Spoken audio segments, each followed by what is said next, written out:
Hello, good morning and welcome students to Standard 8.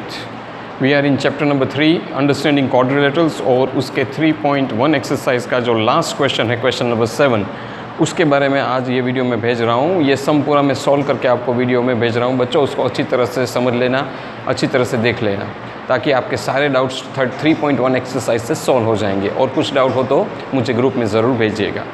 अब हमारा जो सम है क्वेश्चन नंबर 7 का, उसमें एक फिगर दिया गया है जो ट्राइंगल है। ट्राइंगल ऐसा जिसमें interior angles as well as exterior angles तीनों दिए गए हैं। एक्सटीरियर मतलब बाहर के एंगल्स। ट्राइंगल को अंदरूनी एंगल भी होते हैं और बाहर के भी एंगल्स होते हैं। और अगर मैं लाइन को एक्सटेंड करूँ तो बाहर के एंगल्स बनते हैं। तो यहाँ पे एक्स वाई और जेड ऐसे 3 एंगल्स बने हुए हैं जो बाहर के हैं। और हमें तीनों बाहर के एंगल्स के पहले तो मेज़रमेंट लेना है और तीनों एक्स वाई जेड के मेज़रमेंट बनने के बाद उनका टोटल करना है और वो आंसर बताना है कि तीनों का प्लस करके आंसर क्या आता है। तो आइए बच्चों सीखते हैं कि ऐसे सम्स को कैसे सॉल्व करें। पहले तो मुझे मेरा काम होगा बाहर के एंगल्स के मेज़रमेंट फाइंड करना। लेकिन जब मुझे बाहर के मेज़रमेंट के एंगल्स का मेज़रमेंट चाहिए तो सबसे पहले तो मुझे ट्राइंगल जो बन रहा है, ये ट्राइंगल मैं आपको यहाँ पे डार्क करके दिखाता हूँ कि ये ट्राइंगल की बात कर रहा हूँ। अब इस ट्राइंगल में ये 2 एंगल्स के मेज़रमेंट ऑलरेडी हमें क्वेश्चन में ही दिए हैं, 30 + 90, 30 और 90 दिए। इसका मुझे मैं सबसे पहले तो ये मेज़रमेंट फाइंड कर लूँगा अंदर का, ये कितना है, तो फिर मेरा रास्ता बाहर के एंगल का ढूंढने का आसान हो जाएगा। तो लेट मी चेक दिस। अब ऑलरेडी आपको पता है कि ट्राइंगल के तीनों अंदरूनी जो इंटीरियर एंगल्स है, अंदरूनी एंगल्स है, उनका टोटल 180 होता है। तो मैंने यहाँ इसलिए लिखा कि ट्राइंगल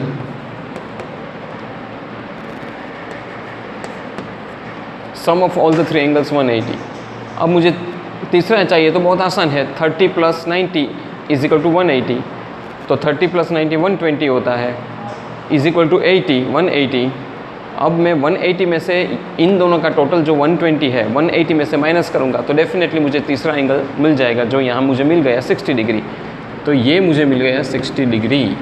हाँ, अब मेरे लिए रास्ता बहुत आसान हो जाएगा। अब देखो, अगर आप नज़र डालोगे तो ये लाइन जो एक्सटेंड हो रही है और ये जो एंगल दोनों लीनियर पेयर बन रहा है। यहाँ भी दोनों लीनियर पेयर बन रहे हैं और यहाँ भी इस एंगल से देखो तो दोनों लीनियर पेयर ही बन रहे हैं। तो तीनों जगह पर लीनियर पेयर ही बन रहे हैं। और लीनियर पेयर में आपको पता है कि टोटल 180 डिग्री होता है और 180 में से लीनियर पेयर के हर एक एंगल का मेज़रमेंट आपके पास मौजूद है तीनों में। तो फिर बहुत आसान हो जाएगा। तो इसलिए जो पहला वाला मैंने यहाँ उठाया, ये वाला 90 + x = 180, क्योंकि टोटल 180 होता है लीनियर पेयर का, एक का दिया है तो x की वैल्यू क्या होगी, इसको इस तरफ ट्रांसपोज करूँगा तो 180 में से मैं 90 माइनस करूँगा तो 90 आंसर आया। लीनियर पेयर लिख दिया है मैंने आपकी जानकारी के लिए। तो x की वैल्यू मुझे मिल गई 90। तो यहाँ पे जो x की वैल्यू मुझे मिली 90 डिग्री। इसी तरह अब इसको उठाता हूँ z वाले को, एक दिया है 30 + z = 180।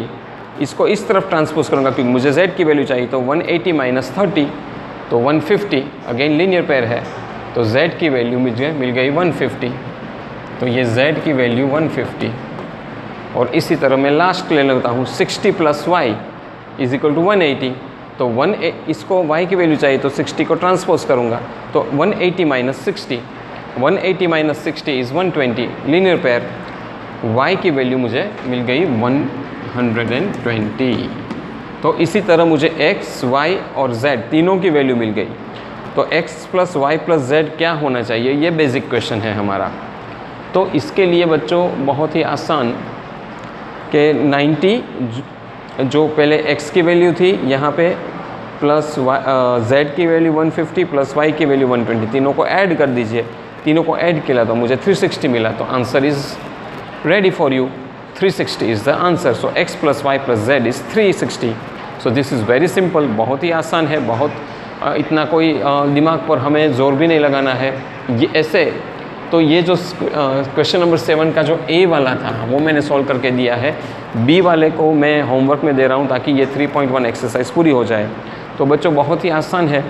B वाले में इसी तरह का ही कॉन्सेप्ट है, लेकिन ट्राइंगल की जगह क्वाड्रिलेटरल दिया है। तो 360 उसका टोटल होना चाहिए चारों एंगल का। उसको नज़र में देखते हुए आपको 20 सम सॉल्व करना है और इसको होमवर्क में ज़रूर करके मुझे भेजिएगा। इससे रिलेटेड और कोई डाउट हो तो मुझे ज़रूर बताना। सुनने के लिए थैंक यू वेरी मच।